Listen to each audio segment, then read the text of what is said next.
നമുക്കിനി പഠിക്കേണ്ട കാര്യങ്ങൾ മെയിൻലി പഠിക്കേണ്ട രണ്ട് പോളിസീസ് ആണ്. Monetary policy and fiscal policy. എന്താണ് മോണിറ്ററി പോളിസി ആൻഡ് എന്താണ് ഫിസ്ക്കൽ പോളിസി? മോണിറ്ററി പോളിസി എന്ന് പറയുമ്പോൾ these are actions taken by government or central bank. Government ആണ് എടുക്കുന്നത് ത്രൂ സെൻട്രൽ ബാങ്ക് ത്രൂ. ഞാൻ പറയുന്നത് കേൾക്കുന്നുണ്ടോ?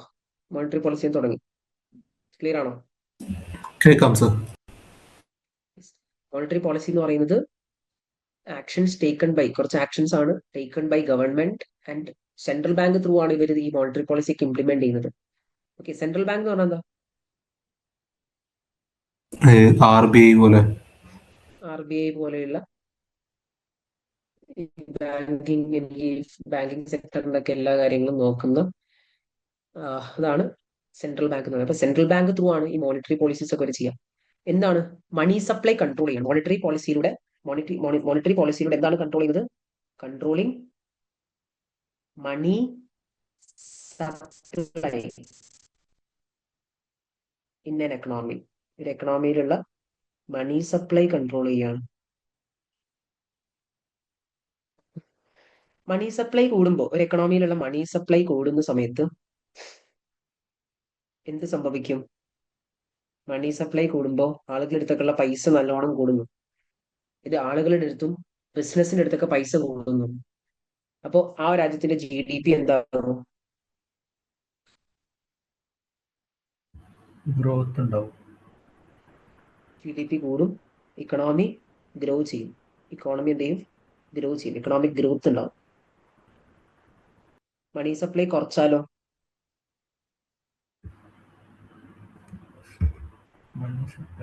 നമുക്ക് GDP-നെ കുറയ്ക്കാൻ വേണ്ടി പറ്റും. ഓക്കെ, ഇക്കണോമിക് ഗ്രോത്ത് നമുക്ക് കൺട്രോൾ ചെയ്യാൻ വേണ്ടി പറ്റും. ഇക്കണോമിക് ഗ്രോത്തും കുറയും. ഇക്കണോമിക് ഗ്രോത്ത് എന്താണ്? കുറയും. എന്നാലും കൂടുന്നൊക്കെ ഉണ്ടാവും. ആ ഗ്രോത്ത് ഹൈ ഒക്കെ ആണെങ്കിൽ മണി സപ്ലൈ കുറച്ചിട്ട് GDP-നെ കൺട്രോൾ ചെയ്യും. അപ്പൊ ഗവൺമെന്റ് സെൻട്രൽ ബാങ്ക് ത്രൂ എന്താ ചെയ്യുന്നത്? മണി സപ്ലൈ കൂട്ടുകയും കുറയ്ക്കുകയാണ് ചെയ്യുന്നത്. പല കാര്യങ്ങൾ ചെയ്തിട്ടാണ് മണി സപ്ലൈ കൂട്ടുകയും കുറയ്ക്കുകയും ചെയ്യുന്നത്. ടു കൺട്രോൾ എൻ എക്കണോമി, ഒരു എക്കണോമിനെ കൺട്രോൾ ചെയ്യാൻ വേണ്ടിയിട്ട് tools relating to money relate ചെയ്യുന്ന ടൂൾസുകൾ എന്താണ്? കുറെ കാര്യങ്ങൾ അങ്ങനെ ഇങ്ങനെയൊക്കെ ചെയ്തിട്ട് നമ്മൾ എന്ത് ചെയ്യുന്നു? എക്കണോമിനെ കൺട്രോൾ ചെയ്യുന്നു. ലൈക്ക് എങ്ങനെയൊക്കെ ചെയ്യും? ഡയറക്ട്ലി മണി സപ്ലൈനെ കൺട്രോൾ ചെയ്യുന്ന കുറച്ച് കാര്യങ്ങളുണ്ട്, നമുക്ക് പഠിക്കാനുണ്ട്. ഡയറക്ട്ലി മണി സപ്ലൈനെ കൺട്രോൾ ചെയ്യുന്ന കുറെ കാര്യങ്ങൾ പഠിക്കാനുണ്ട്. ഇനി ഇൻട്രസ്റ്റ് റേറ്റ് കൂട്ടുകയും കുറയ്ക്കുകയും ചെയ്തിട്ട് സെൻട്രൽ ബാങ്ക് ഫിക്സ് ചെയ്യുന്ന ഇക്കണോമിക് ഇൻട്രസ്റ്റ് റേറ്റുകൾ, ആ ഇക്കണോമിയിലുള്ള ഇൻട്രസ്റ്റ് റേറ്റുകൾ കൂട്ടുകയും കുറയ്ക്കുകയും ചെയ്തിട്ട് ഡിമാൻഡിനെ മണി സപ്ലൈ കൂട്ടുകയും കുറയ്ക്കുകയും ചെയ്യും. ഡയറക്ട്ലി മണി സപ്ലൈനെ കുറയ്ക്കുന്നുണ്ട്. അതെങ്ങനെയൊക്കെയാണ് നമ്മൾ പഠിക്കുന്നുണ്ട്. മണി സപ്ലൈനെ എങ്ങനെയാണ് ഡയറക്ട്ലി കൺട്രോൾ ചെയ്യുന്നത് അത് പഠിക്കുന്നുണ്ട്. ഗവൺമെന്റ് സെൻട്രൽ ബാങ്ക് ത്രൂ കുറച്ച് കാര്യങ്ങളൊക്കെ ചെയ്യുന്നുണ്ട്. അടുത്ത് പറയുന്നത് മണിയുടെ ഡിമാൻഡ് എന്ത് ചെയ്യുന്നു? കൺട്രോൾ ചെയ്യുന്നു through interest rate. Interest rate കൂട്ടിയാൽ എന്തായിരിക്കും? എക്കണോമിയിൽ ഇൻട്രസ്റ്റ് റേറ്റ് കൂട്ടിയാൽ എന്താ സംഭവിക്കുക എന്ന് പറഞ്ഞാൽ ഇമ്പോർട്ടന്റ് ആയിട്ട് മനസ്സിലാക്കേണ്ട ഒരു റിലേഷൻഷിപ്പാണ്. ഒരു ഇക്കണോമിയിലെ ഇൻട്രസ്റ്റ് റേറ്റ് കൂട്ടിയാൽ ലോൺ ഒക്കെ എടുക്കുമോ? ലോൺ എടുക്കുന്നെങ്കിൽ ബോറോയിങ്സ് കുറയും. ബോറോയിങ്സ് ഒക്കെ എന്ത് ചെയ്യും? കുറയും. അതായത് ആളുകൾ ബോറോയിങ്സ് എടുക്കുന്നത് കുറയും. ആൻഡ് ഓൾസോ ബിസിനസ് ബോറോയിങ്സ് എടുക്കുന്നത് കുറയും. ആളുകളുടെ അടുത്തേക്ക് വരുന്ന ഫണ്ടും ബിസിനസിന്റെ അടുത്തേക്ക് വരുന്ന ഫണ്ടൊക്കെ എന്ത് ചെയ്യും? കുറയും. ആൻഡ് ഡെപ്പോസിറ്റ് ചെയ്യുന്നത്, സേവ് ചെയ്യുന്നത് എന്ത് ചെയ്യും? ഇൻട്രസ്റ്റ് റേറ്റ് കൂടുതലാണ്. ഡെപ്പോസിറ്റ് ഒക്കെ എന്ത് ചെയ്യും? കൂടും. അപ്പൊ എഫക്റ്റീവ്ലി മണി സപ്ലൈ എന്താണ് ആവുന്നത്? ഇതിലൂടെ ഇൻട്രസ്റ്റ് റേറ്റ് കൂട്ടുന്നതിലൂടെ മണി സപ്ലൈ കുറയ്ക്കുകയാണ്. അപ്പൊ നമുക്ക് എക്കണോമീനെ എന്ത് ചെയ്യാൻ പറ്റും? ഇക്കണോമിക് ഗ്രോത്ത് എന്ത് ചെയ്യാൻ പറ്റും? ഇക്കണോമിക് ഗ്രോത്തിനെ കുറയ്ക്കാൻ വേണ്ടി പറ്റും. GDP-നെ കുറയ്ക്കാൻ വേണ്ടി പറ്റും. ക്ലിയർ ആണോ?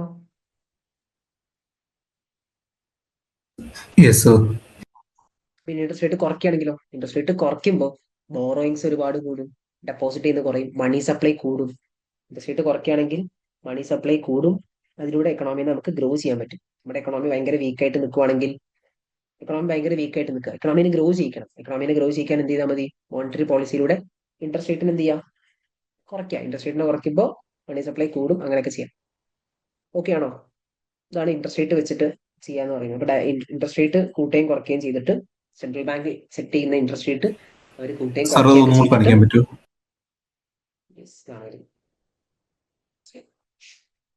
ഇൻട്രസ്റ്റ് റേറ്റ് കുറയ്ക്കുകയാണെന്നുണ്ടെങ്കിൽ ഡയറക്റ്റ്ലി മണി സപ്ലൈ എന്തെങ്കിലും കൂടുകയാണ്. അതിലൂടെ എക്കണോമിനെ നമുക്ക് ഗ്രോ ചെയ്യിക്കാൻ വേണ്ടി പറ്റും.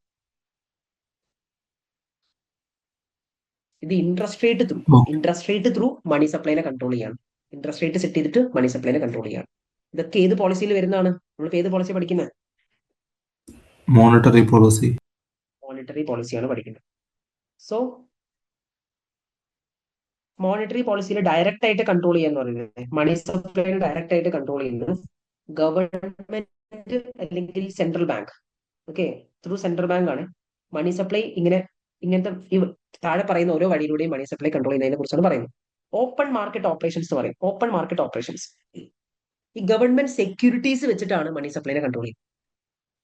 ഗവൺമെന്റ് സെക്യൂരിറ്റീസ്, ഗവൺമെന്റിന്റെ ഷോർട്ട് ടേം സെക്യൂരിറ്റീസ് ഉണ്ട്, ട്രഷറി ബിൽസ്, ലോങ് ടേമിലുള്ള ഗവൺമെന്റ് സെക്യൂരിറ്റീസ്, ഡെപ്റ്റ് സെക്യൂരിറ്റീസ് ഉണ്ട്, എന്താണ് ഗിൽഡ്. ഓക്കെ, അപ്പൊ അങ്ങനെയുള്ള ഗവൺമെന്റ് സെക്യൂരിറ്റീസിന് അവർ സെൽ ചെയ്യും. ഗവൺമെന്റ് സെക്യൂരിറ്റീസിന് അവരെന്ത് ചെയ്യും? സെൽ ചെയ്യും. Sells government securities. Government securities ഒരുപാട് സെൽ ചെയ്യും എന്ന് പറയുമ്പോൾ എന്താണ്? ആളുകളെടുത്ത് ബിസിനസ്സിനെടുത്തൊക്കെയുള്ള ഫണ്ട് എവിടേക്ക് വരികയാണ്? സെക്യൂരിറ്റി സെൽ ചെയ്യാൻ ഗവൺമെന്റിന്റെ അടുത്തേക്ക് വരികയാണ്. അപ്പൊ ഗവൺമെന്റ് സെക്യൂരിറ്റീസ് ഒരുപാട് സെൽ ചെയ്യുന്നു. സെൻട്രൽ ബാങ്ക് ഗവൺമെന്റ് സെക്യൂരിറ്റീസ് ഒരുപാട് സെൽ ചെയ്യുന്നു. അപ്പൊ മണി സപ്ലൈ എന്ത് ചെയ്യും? കൂടുകയോ കുറയോ?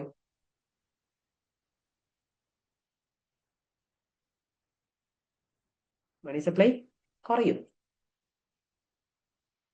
അല്ലേ?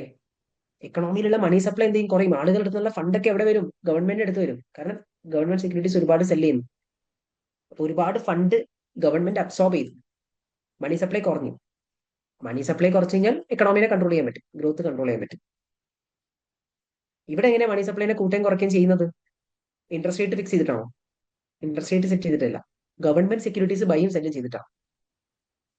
ഗവൺമെന്റ് സെക്യൂരിറ്റീസ് സെല്ല് ചെയ്യുകയാണെന്നുണ്ടെങ്കിൽ സെക്യൂരിറ്റി സെല്ല് ചെയ്യുന്നു, പൈസ ഇങ്ങോട്ടേക്ക് വാങ്ങിക്കുന്നു, മണി സപ്ലൈ കുറയും, GDP കുറയും. ഓക്കെ ആണോ? ഓക്കെയാണ് സർ. ഓക്കെ ആണോ? ഇനി മണി സപ്ലൈ കൂട്ടണമെന്നുണ്ടെങ്കിൽ എന്ത് ചെയ്യും? ഓൾറെഡി ഇഷ്യൂ ചെയ്തിട്ടുള്ള സെക്യൂരിറ്റീസ് ഒക്കെ എന്ത് ചെയ്യും? ഇവര് എക്കണോമിന് മണി സപ്ലൈ ഒന്ന് കൂട്ടണം. ഓൾറെഡി ഇഷ്യൂ ചെയ്തിട്ടുള്ള സെക്യൂരിറ്റീസ് ഒക്കെ ബൈ ബാക്ക് ചെയ്യും. Buying back securities buy back ചെയ്യും.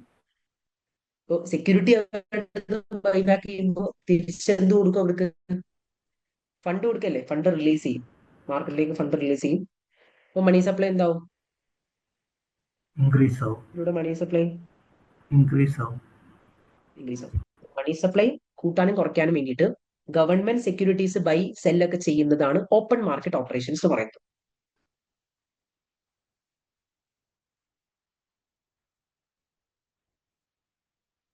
ഓക്കെയാണോ? ഓപ്പൺ മാർക്കറ്റ് ഓപ്പറേഷൻസ്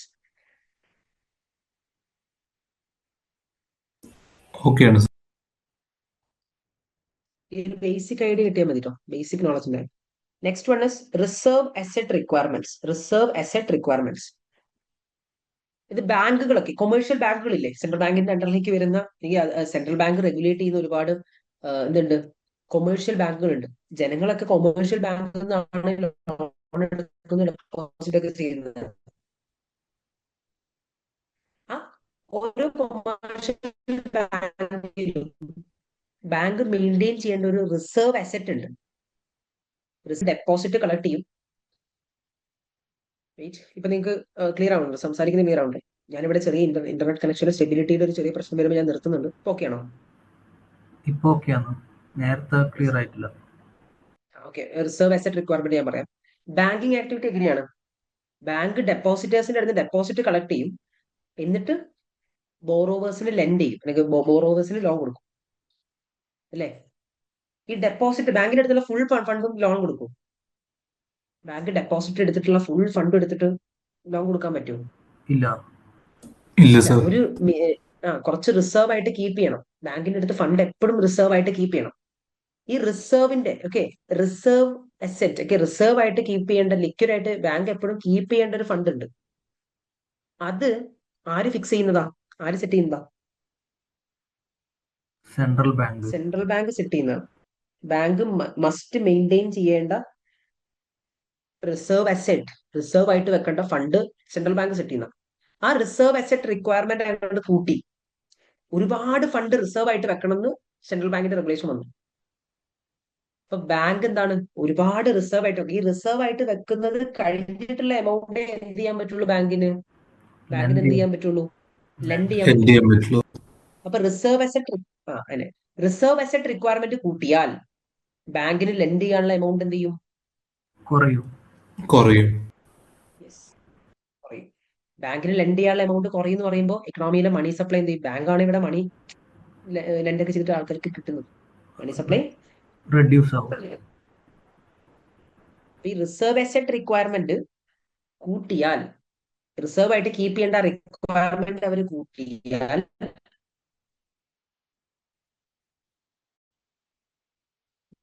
ബാങ്കിന് ലെൻഡ് ചെയ്യാനുള്ള എമൗണ്ട് കുറയും, മണി സപ്ലൈ കുറയും. ഇനി മണി സപ്ലൈ കൂട്ടണം എന്നുണ്ടെങ്കിലോ ബാങ്കുകളിലൂടെ വരുന്ന മണി സപ്ലൈ കൂട്ടണം. അപ്പൊ എന്ത് ചെയ്യും ഇവര്? കുറച്ച് മതി എന്ന് പറയും, കൂടുതൽ വേണം പറയും, കുറക്കും. അത് ലിമിറ്റ് കുറക്കും. ഈ റിസർവ് അസെറ്റ് റിക്വയർമെന്റ് കുറയ്ക്കും. അങ്ങനെ കുറയ്ക്കുമ്പോൾ ബാങ്കിന് ഒരുപാട് ലെൻഡ് ചെയ്യാൻ പറ്റും. More lending increases the money supply. Clear ആണോ? റിസർവ് അസെറ്റ് റിക്വയർമെന്റ് ക്ലിയർ ആണോ? ക്ലിയർ ആണ് സർ. ഇനി വേറൊരു സംഭവമുണ്ട്, സ്പെഷ്യൽ ഡെപ്പോസിറ്റ്സ് പറയും. സ്പെഷ്യൽ ഡെപ്പോസിറ്റ്സ് പറയുമ്പോൾ സെൻട്രൽ ബാങ്ക് റിക്വയർ ചെയ്യും ബാങ്കിനോട് എന്ത്? നിങ്ങൾ സ്പെഷ്യൽ ഡെപ്പോസിറ്റ്സ് ഹോൾഡ് ചെയ്യണം എന്ന് പറയും. സ്പെഷ്യൽ ഡെപ്പോസിറ്റ്സ് വേണ്ടി ഇത്ര ഡെപ്പോസിറ്റ്സ് ഇത്രയും എമൗണ്ട് അവിടെ ഹോൾഡ് ചെയ്യണം എന്ന് പറയും, ലെൻഡ് ചെയ്യരുതെന്ന് പറയും. അങ്ങനെ സ്പെഷ്യൽ ഡെപ്പോസിറ്റ് ഹോൾഡ് ചെയ്യാൻ പറഞ്ഞു കഴിഞ്ഞാൽ അവരുടെ ആ റിസർവ് ആ ഒരു hold limiting reserve base and lending capacity എന്താകും? ഡെപ്പോസിറ്റ് ആയ സ്പെഷ്യൽ ഡെപ്പോസിറ്റ് അവിടെ ഇങ്ങനെ കീപ്പ് ചെയ്യണം എന്ന് പറയും. അതായത് ലെൻഡിങ് കപ്പാസിറ്റി എന്ത് ചെയ്യും? കുറയും. ലെൻഡിങ് കപ്പാസിറ്റി കുറയുമ്പോൾ മണി സപ്ലൈ കുറയും. സ്പെഷ്യൽ ഡിപ്പോസിറ്റ് പോളിസീസ് അത് പറഞ്ഞിട്ട് മണി സപ്ലൈ കുറയ്ക്കും. ഓക്കെ. സെൻട്രൽ ബാങ്ക് അവന്റെ താഴെയുള്ള ബാങ്കുകൾക്ക് ഓരോ കാര്യങ്ങൾ പറഞ്ഞിട്ട് മണി സപ്ലൈ കൂട്ടുകയും കുറയ്ക്കുകയും ചെയ്യുന്നതാണ്. റിസർവ് അസെറ്റ് റിക്വയർമെന്റും സ്പെഷ്യൽ ഡെപ്പോസിറ്റും. പിന്നെ ഡയറക്റ്റ് ആയിട്ട് കൺട്രോൾ ചെയ്യും. ഇപ്പൊ റിസർവ് അസെറ്റും സ്പെഷ്യൽ ഡെപ്പോസിറ്റും ത്രൂ എന്ത് ചെയ്യണ്? ലെൻഡ് ചെയ്യാനുള്ള ലിമിറ്റ് ചെയ്യല്ലേ? ലെൻഡ് ചെയ്യാനുള്ള ലിമിറ്റ് ചെയ്യാതെ ഡയറക്റ്റ് ആയിട്ട് പറയും. ഡയറക്റ്റ് ആയിട്ട് എന്ത് പറയും? സെൻട്രൽ ബാങ്ക് പറയും സെറ്റ് ലിമിറ്റ് ചെയ്യും.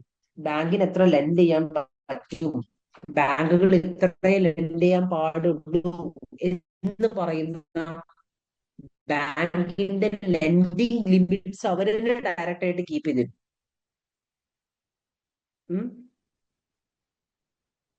കുറച്ചു ലെൻഡ് ചെയ്യാനുള്ള ലിമിറ്റ് കുറച്ചു കഴിഞ്ഞാൽ മണി സപ്ലൈ എന്താവും? മണി സപ്ലൈ കുറയും. ലെൻഡ് ചെയ്യാനുള്ള ലിമിറ്റ് കൂട്ടിയാൽ മണി സപ്ലൈ.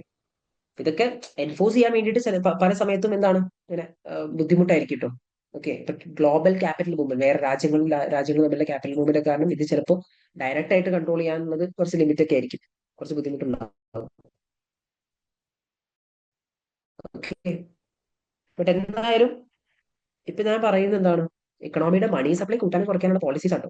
അതിൽ ഓപ്പൺ മാർക്കറ്റ് ഓപ്പറേഷൻ പറഞ്ഞു, റിസർവ് അസെറ്റ് റിക്വയർമെന്റ് പറഞ്ഞു, സ്പെഷ്യൽ ഡെപ്പോസിറ്റ് പറഞ്ഞു, ഡയറക്റ്റ് കൺട്രോൾ. ഓക്കെ. ഡയറക്റ്റ് ആയിട്ട് ലിമിറ്റ് പറയുന്നു. ഓക്കെ.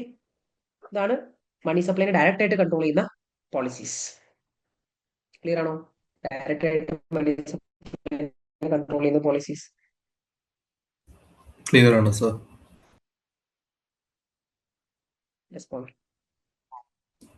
ക്ലിയർ ആണ് സർ.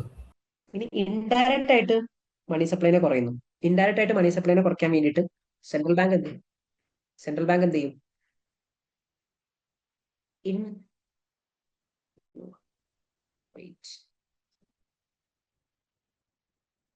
പറയുന്നത് കേൾക്കുന്നില്ലേ? ചെറിയ രീതിയിൽ ഒന്ന് കട്ടായിട്ടുണ്ടാവും, ഞാനൊന്നും പറഞ്ഞിട്ടില്ല. ഇപ്പൊ ക്ലിയർ ആണോ? ഞാൻ പറയട്ടെ. ഇൻഡയറക്റ്റ് ആയിട്ട് എങ്ങനെയാണ് മണി സപ്ലൈനെ കൺട്രോൾ ചെയ്യുന്നത്? ഇൻഡയറക്റ്റ് ആയിട്ട് മണി സപ്ലൈനെ കൺട്രോൾ ചെയ്യുന്നത് എങ്ങനെയാണെന്ന് വെച്ചാൽ ഇൻട്രസ്റ്റ് റേറ്റ് കൂട്ടുകയും കുറയ്ക്കുകയും ചെയ്തിട്ട് ഷോർട്ട് ടേം ഇൻട്രസ്റ്റ് റേറ്റ് എന്ത് ചെയ്യും? ഇവർ കൂട്ടും. ഷോർട്ട് ടേം ഇൻട്രസ്റ്റ് റേറ്റ് കൂട്ടിക്കഴിഞ്ഞാൽ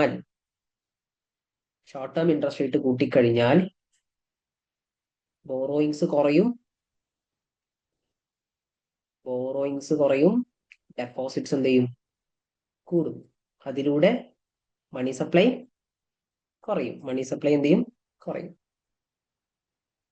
അപ്പൊ ഇൻട്രസ്റ്റ് റേറ്റ് കൂട്ടുകയും കുറയ്ക്കുകയും ചെയ്തിട്ട് മണി സപ്ലൈനെ കൺട്രോൾ ചെയ്യുന്നത് ഏത് പോളിസിയിൽ വരുന്നതാണ്? മോണിറ്ററി പോളിസിയിൽ വരുന്നതാണ് എന്ന് മനസ്സിലാക്കാം. Okay, monetary policy money supply കൂട്ടുകയും കുറയ്ക്കുകയും ചെയ്തിട്ട് എക്കണോമിനെ കൺട്രോൾ ചെയ്യും. ഇനി ഈ മോണിറ്ററി പോളിസിയുടെ കുറച്ച് when we are enforcing or implementing monetary policy, monetary policy implement ചെയ്യുമ്പോൾ കുറച്ച് പ്രശ്നങ്ങൾ എന്തൊക്കെയാണ്? ഗവൺമെന്റ് മോണിറ്ററി പോളിസി ഇംപ്ലിമെന്റ് ചെയ്യുമ്പോൾ കുറച്ച് പ്രശ്നങ്ങൾ എന്തൊക്കെയാണ്? ടൈം ലാഗ് ഉണ്ടാകും. എന്താണ് ടൈം ലാഗ്? ഈ പോളിസി ഒക്കെ ഇംപ്ലിമെന്റ് ചെയ്യും, അതിന്റെ എഫക്ട് ഒക്കെ വരാൻ വേണ്ടിയിട്ട് ഒരു ഡിലേ വരും. പ്രശ്നമാണ്. എഫക്ട് ഒക്കെ വരാൻ വേണ്ടിയിട്ടുള്ള ഡിലേ, ഇതൊരു പ്രശ്നമാണ്. ജസ്റ്റ് വായിച്ചു കിട്ടാൻ മതി, ഒരിക്കലും നിങ്ങൾക്ക് ഭയങ്കര ഡീറ്റെയിൽ ആയിട്ട് ഒന്നും ചോദിക്കൽ പറഞ്ഞു.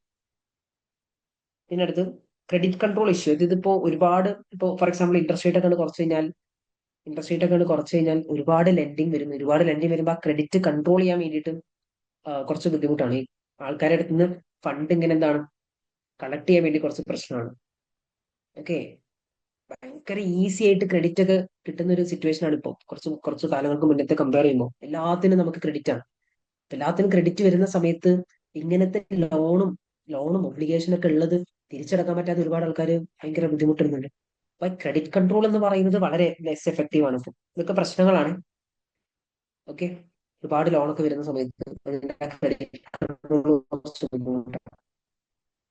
ഇനി നമ്മൾ പഠിക്കുന്ന കുറച്ച് റിലേഷൻഷിപ്പ് ഉണ്ട്. ഇൻട്രസ്റ്റ് റേറ്റ് കൂട്ടിയാൽ ഇത് സംഭവിക്കും, ഇങ്ങനെ കുറയും, അങ്ങനെയൊക്കെ.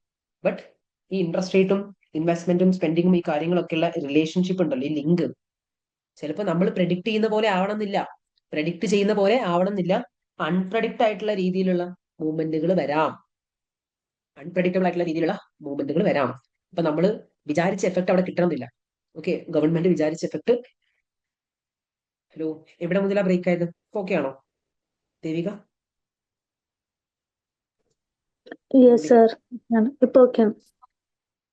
അൺപ്രഡിക്റ്റബിൾ ആയിട്ടുള്ള റിലേഷൻഷിപ്സ് ഉണ്ടാവും ഇൻട്രസ്റ്റ് റേറ്റും. ഇങ്ങനത്തെ ഈ ഇൻട്രസ്റ്റ് റേറ്റ് കൂട്ടുകയും കുറയ്ക്കുകയും ചെയ്യുമ്പോൾ ഇൻവെസ്റ്റ്മെന്റ് കൂടോ കുറയോ, ബോറോയിങ്സ് കൂടോ കുറയോ, കൺസ്യൂമേഴ്സിന്റെ അടുത്ത് പൈസ കുറഞ്ഞോ, സ്പെൻഡിങ് കുറഞ്ഞോ, അങ്ങനെയുള്ള കുറെ കാര്യങ്ങൾ നമ്മളിങ്ങനെ ഒരു പ്രഡിക്റ്റബിൾ റിലേഷൻഷിപ്പ് ഉണ്ട്. അതുപോലെ തന്നെ ആവണമെന്നില്ല. അൺപ്രഡിക്റ്റബിൾ ആയിട്ടുള്ള രീതിയിലുള്ള റിലേഷൻഷിപ്സ് ഉണ്ടാവുക. ഓക്കെ, ഇനി ഇൻട്രസ്റ്റ് റേറ്റ് കൂടുമ്പോ പറയൂ, മണി സപ്ലൈ എന്താകും? മണി സപ്ലൈ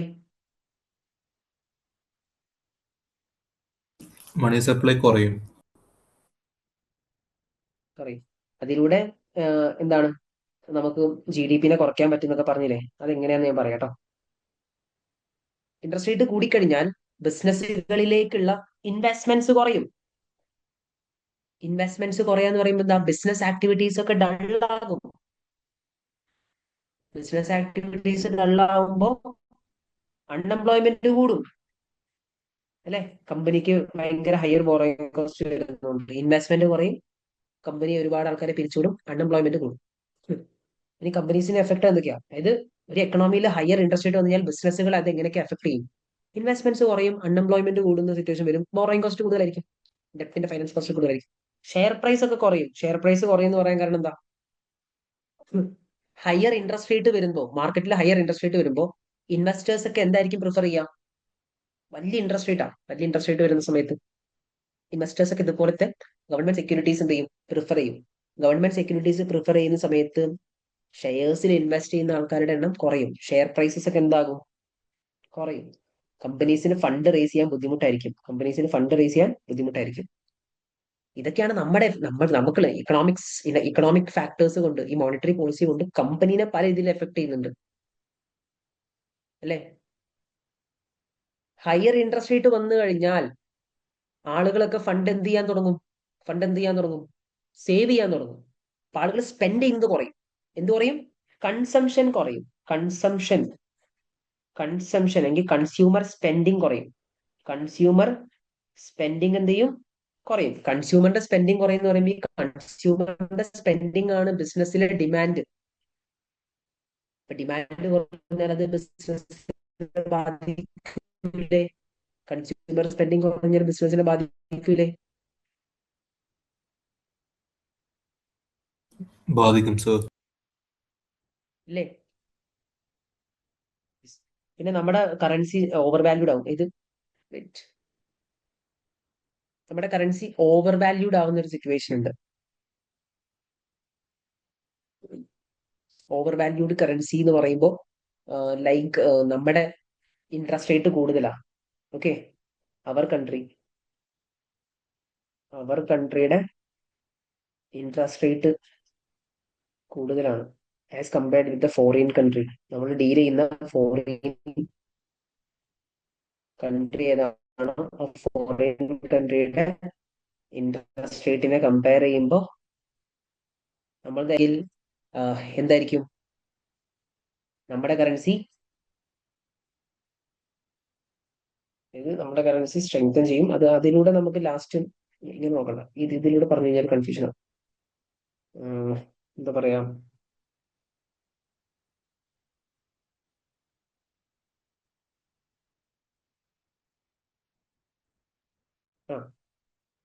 നമ്മുടെ നാട്ടിലെ ഇൻട്രസ്റ്റ് റേറ്റ് എന്താണ്? കൂടുതലല്ലേ?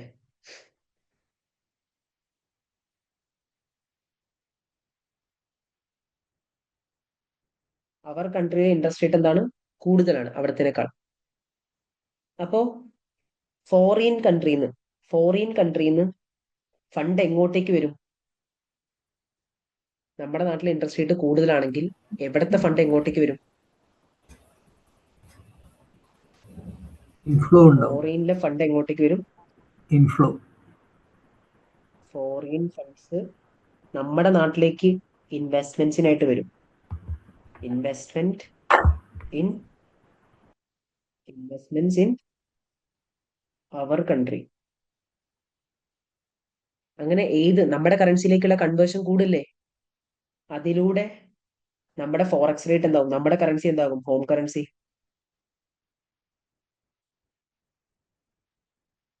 എന്താകും? സ്ട്രോങ് ആവും.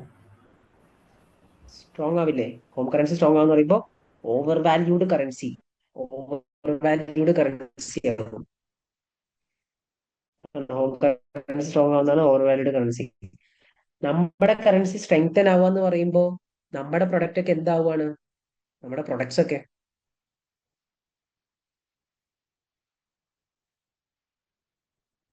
നമ്മുടെ കറൻസി സ്ട്രോങ് ആവാണ്. അതായത് നമ്മുടെ പ്രൊഡക്ട്സ് ഒക്കെ എക്സ്പെൻസീവ് ആവും. അവർ പ്രൊഡക്ട്സ് എക്സ്പെൻസീവ്. നമ്മുടെ പ്രൊഡക്റ്റ് എക്സ്പെൻസീവ് ആവുമ്പോൾ എക്സ്പോർട്ട് എന്താകും? Export demand. നമ്മുടെ പ്രൊഡക്റ്റ് അവർ വാങ്ങിക്കുന്ന എക്സ്പോർട്ട് ഡിമാൻഡ് എന്ത് ചെയ്യും? കുറയും. എക്സ്പോർട്ട് കുറയും. എക്സ്പോർട്ട് കുറഞ്ഞിട്ട് അത് BOP-നൊക്കെ ബാധിക്കും. എക്സ്പോർട്ട് കുറഞ്ഞിട്ട് നമ്മുടെ ബാലൻസ് ഓഫ് പേയ്മെന്റ് സർപ്ലസ് എന്നുള്ളത് ഡെഫിസിറ്റിലേക്കൊക്കെ മൂവ് ആവും നമ്മുടെ നാട്ടില്. അപ്പൊ അങ്ങനത്തെ കുറെ സൈഡ് എഫക്ട്സുകൾ ഉണ്ട്.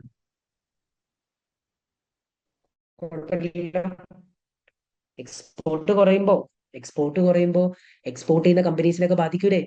എക്സ്പോർട്ട് ചെയ്യുന്ന കമ്പനീസിനൊക്കെ ബാധിക്കൂലേ? അത് ബാധിക്കും സർ. ബാധിക്കും. അപ്പൊ അങ്ങനെയാണ് കുറെ കാര്യങ്ങൾ പറയുന്നത്. ഒരുപാട് പറയാനുണ്ട്. റിലേഷൻഷിപ്സ് ഒക്കെ പറയുമ്പോൾ ഒരുപാട് പറയാനൊക്കെ ഉണ്ട്. അങ്ങനെ ഭയങ്കര ഡീറ്റെയിൽ ആയിട്ടൊന്നും പഠിക്കാല്ലേ. ഇത്രയാണ് നമുക്ക് മോണിറ്ററി പോളിസിയിൽ പഠിക്കാനുള്ളത്.